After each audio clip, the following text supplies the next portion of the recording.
Noon pa man ay Smart at Globe na ang mga nangungunang mobile network sa Pilipinas. Hanggang sa pumasok yung Sun Cellular na nag-offer ng mga makabagong promo gaya ng 24/7 only call and text. Naging pangatlo ang Sun sa pinakamalaking mobile telecommunications company sa bansa. Pero ngayon nga ay wala na to at lahat ng Sun subscribers ay ginawa ng Smart subscribers. Pero ano nga ba ang nangyari? Yan ang pag-uusapan natin sa video na to mga kasangkay.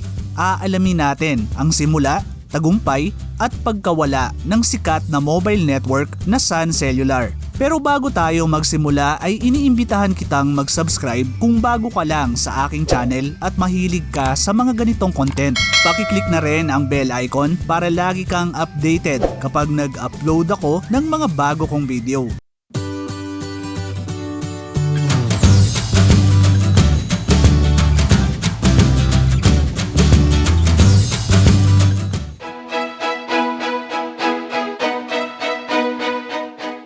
Noong March 1995 na ipasa ang Telecommunications Act sa ilalim ni Pangulong Fidel Ramos.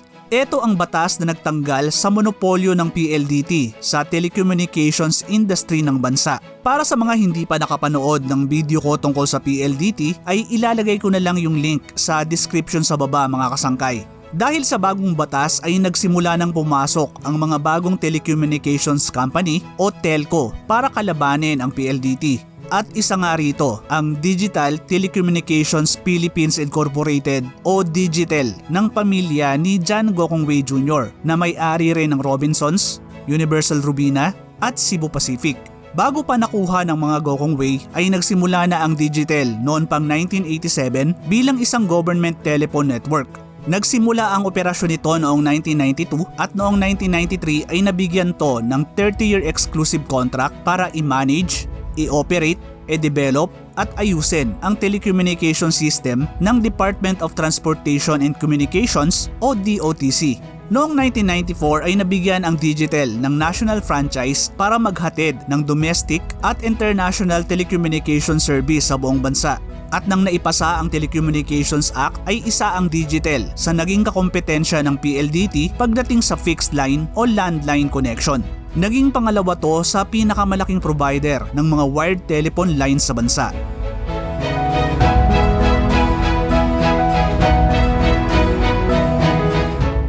Noong 1997 ay isa ang PLDT sa naapektuhan ng Asian Financial Crisis. At bagamat dumaan noon sa matinding pagsubok ang kumpanya ay hindi ito naging hadlang para mag-invest dito ang First Pacific Company na pinamumunuan ni Manuel B. Pangilinan o MVP.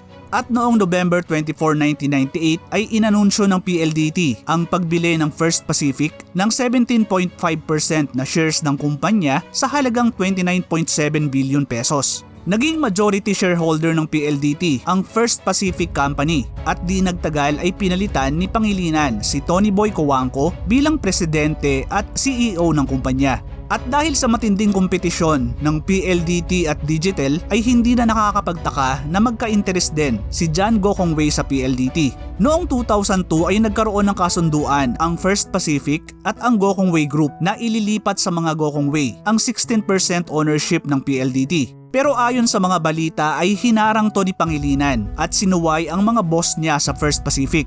Naging usap-usapan kasi noon na kung sakaling natuloy ang deal ay balak ng mga Gokongwei na tuluyan ng kontrolin ang PLDT at tanggalin si Pangilinan sa pwesto. Bagay na mariin namang tinanggi ng kampo ng mga Gokongwei.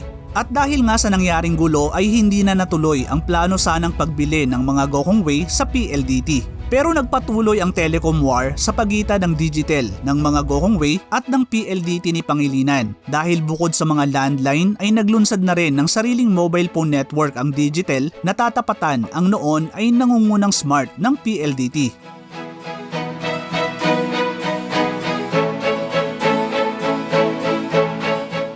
Noong March 4, 2003 ay inilunsad ng mga Gokongwei ang noon ay pinakabagong mobile phone network sa bansa na tinawag na Sun Cellular. Ayon sa mga Gokongwei, kaya Sun ang napili nilang pangalan dahil ang sun o araw ay maliwanag, laging nakatingin sa hinaharap at puno ng pag-asa. Ito ang pantapat ng Digitel sa mga higanting network na Smart ng PLDT at Globe Telecom ng mga Ayala. Pero hindi gaya ng Smart at Globe ay walang foreign partner ang Sun Cellular at maituturing na maliit na isda lang sa noon ay lumalaking mobile telecommunications industry ng bansa. Tatapatan nito ang PLDT na matagal na hinawakan ang monopolyo sa mga landline at nauna rin pagdating sa mobile phone service. Andyan din yung Globe na bagamat mas batang kumpanya ay isa sa mga naglunsad ng digital mobile technology sa bansa. Pero ginawang bentahe ng Sun ang pagiging huli nito sa pagpasok sa mobile phone industry. Dahil may mga mas nauna na sa kanila ay alam na nila ang mga dapat na iwasan at pagandahin pa sa serbisyo ng mobile phone network. Mas bago din ang mga teknolohiyang gamit nila kumpara sa mga kalaban na 8 taon ang lamang sa kanila. At higit sa lahat ay makakagawa sila ng mga makabagong serbisyo at produkto na siguradong tatangkilikin ng masang Pilipino.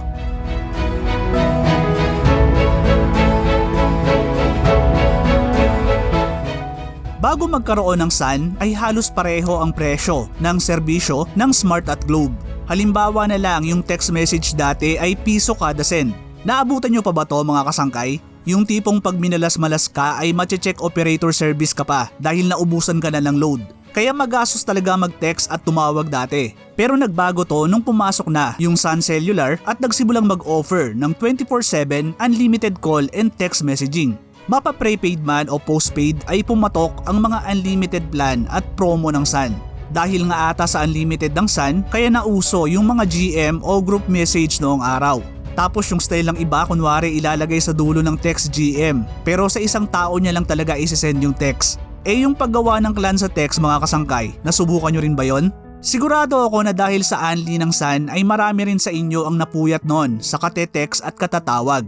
Kaya kahit nabaguhan pa lang noon ang Sun ay marami ng mga Pinoy ang tumangkilik dito. Sa loob nga lang ng 1 taon matapos itong ipakilala ay umabot na sa 1 milyon ang subscribers ng Sun. At dahil nga lumipat na sa Sun ang ibang mga customer ay nagreklamo ang Smart at Globe sa National Telecommunications Commission o NTC dahil sa di umano'y predatory pricing ng Sun. Pero pinabura ng NTC ang Sun kaya walang nagawa ang Smart at Globe kundi mag-offer na rin ng mga sarili nilang unlimited plans at promo.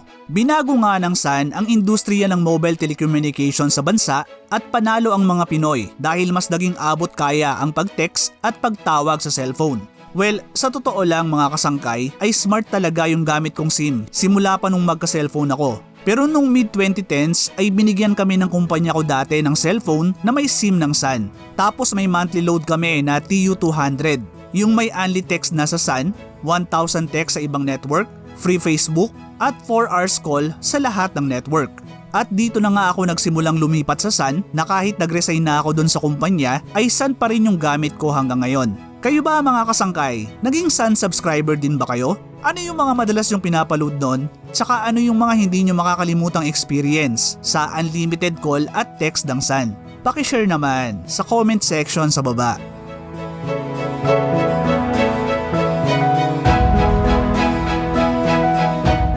Nagpatuloy ang tagumpay ng Sun Cellular at naging pangatlo sa pinakamalaking mobile phone service provider sa likod ng Smart at Globe. Noong 2011 ay meron ng 15 million subscribers ang Sun.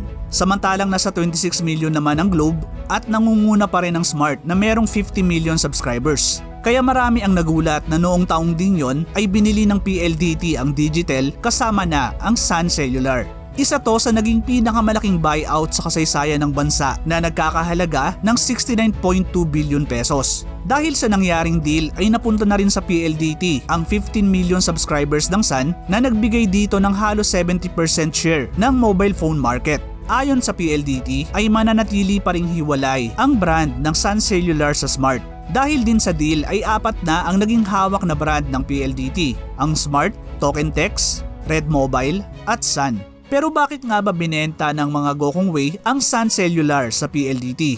Well, wala akong nakitang opisyal na rason sa nangyaring buyout. Pero may nabasa akong post sa Quora ng isang nagpakilalang nakapagtrabaho raw sa Digitel. Ayon sa kanya ay wala raw talagang balak ibenta ng mga Gokongwei ang Sun Cellular, lalo na at konti na lang ay mahahabol na nito ang subscribers ng Globe.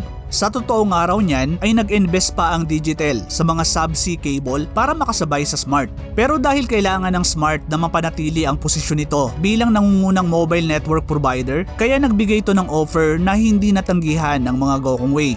Pero ano nga ba yung deal na yon? Ayon sa mga balita, ang mega blockbuster deal na nagkakahalaga ng 69.2 billion pesos ay nagbigay sa mga Gokongwei ng 8.1% na pag-aari sa PLDT. Nangangahulugan to na isa na ang mga Gokongwei sa majority shareholder ng PLDT at kasama na rin sila sa board of directors ng higanting telco. Parang ito lang yung pagpapatuloy nung naudlot sana na pagbili ni John Gokongwei sa PLDT noong 2002. May lumabas pa nga na balita noong 2020 na baka ang anak ni John Gokongwei na si Lance Gokongwei na ang pumalit kay Pangilinan kapag nagretiro to sa PLDT. Bagamat nag-operate pa rin ang hiwalay ang Sun matapos ang buyout, ay marami pa rin nangamba na baka tuluyan na tong patayin ng PLDT. At nangyari nga to noong 2020 nang ikinonvert na ng PLDT ang mga Sun prepaid at broadband subscribers bilang mga smart subscribers. At noong 2022 ay tuluyan ng pinatay ang brand ng Sun nang pati ang mga Sun postpaid subscribers ay ginawa na ring smart subscribers. Sa totoo lang ay hindi ko naramdaman yung transition mga kasangkay. Maliban sa Smart na yung pipiliin kapag nagpapaload ako sa Sun number ko. Pero nakakalungkot lang na nung pumasok yung Sun ay binulabog nito yung duopoly ng Smart at Globe. Pero yung ending balik din pala tayo sa dalawa. Buti na lang andyan yung dito at kahit paano ay may iba pa tayong pagpipilian.